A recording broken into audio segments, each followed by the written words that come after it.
රජයේ ආයතනවල දින 180කට වැඩි සේවා කාලය ඉටු කරපු අනියම් සහ తాවකාලික සේවකයෝ සියල්ලම ස්ථිර කරනවා කියලා. විදුලි බල මණ්ඩලයේ ඉන්න කොන්ත්‍රාත් පදනම යටතේ අරගෙන ඉන්න සේවකයන් සඳහා ඔබතුමිය ස්ථිර කිරීමේ වැඩපිළිවෙලක් ඇති කරනවද? කියපු විදිහට අපි වැඩ කරනවා. නෑ අයවැන්නේ අපි අහන්නේ කොන්ත්‍රාත් පදනම යටතේ ගත්තු සේවකයෝ ටික ස්ථිර කරනවද නැද්ද? මම මගේ පිළිතුරු කතාවේදී උත්තර දෙන්න. ජනාධිපතිතුමා කියපු විදිහට අපි වැඩ කරනවා. ඒ කියන්නේ ඔබතුමියට උත්තර දෙන්න මේක අවබෝධයක් නෑ. රාජ්‍යාංශයේ වැඩිපුරම දැන් මේ වෙනකොට ඉන්න මෑන් පවර් කොන්ත්‍රාත් පදනමට ගත්ත අය දින 180 හෝ යම් කාලයක් සම්පූර්ණ කරපු උදවිය මේකෙදි ස්ථිර කරනවා කියන්නේ. ඔබතුමාට කියන්න සමහර අය පීපල්ස් බැංක් එකේ වැඩ කරන දවසක ඊළඟ දවසේ පීපල්ස් පාක් එකේ වැඩ කරනවා. මොකද ඒ අයට කිසිම රැකියා ස්ථිරතාවයක් නැහැ.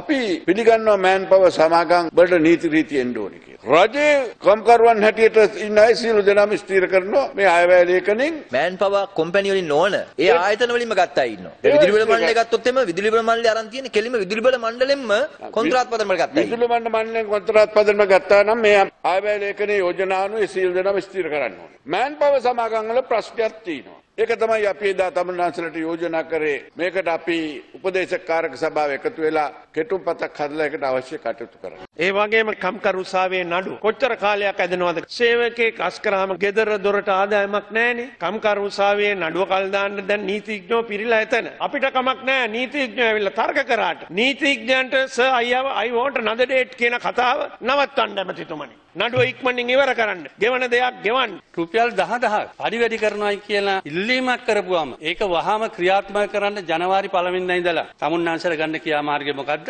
පරි වැඩි කරන්න පුළුවන්. ඒ හාම් පොත්තු එක්ක සාමූහික ගිවිසුම් මනුව කතා කරන එක පැත්තකට තියලා තමුන්නාන්ස මෙදහත් වෙලා එන්න කියලා එකකතාවයකට ගන්න පුළුවන්. හොඳයි පුද්ගලිකංශයට අමාරුයි කියමු. ඒ රජයේ තියෙන ආයතන වල ඒක කරන්න බැරි. දැන් පෞද්ගලිකංශයේ අවම වැටුප තමුන්නාන්ස දන්නෝ පරිපාලක සභාවේ අනුමත කළ තියෙන 9625. එමේ අයවැය යෝජනාවට අනුව රාජ්‍ය සේවය 15000යි කියලා කියනකොට අවම වැටුප තමුන්නාන්ස යෝජනා කරනවා පරිපාලක සභාවට 10000ක් කරන්න කියලා. ඒතර පෞද්ගලිකංශයේ අවම වැටුප වැඩි වෙන්නේ කීයද? 375යි. ඇයි තමුන්නාන්සට යෝජනා කරන්න බැරි පරිපාලක සභාවට මේකත් 15000ක් කරන්න කියලා?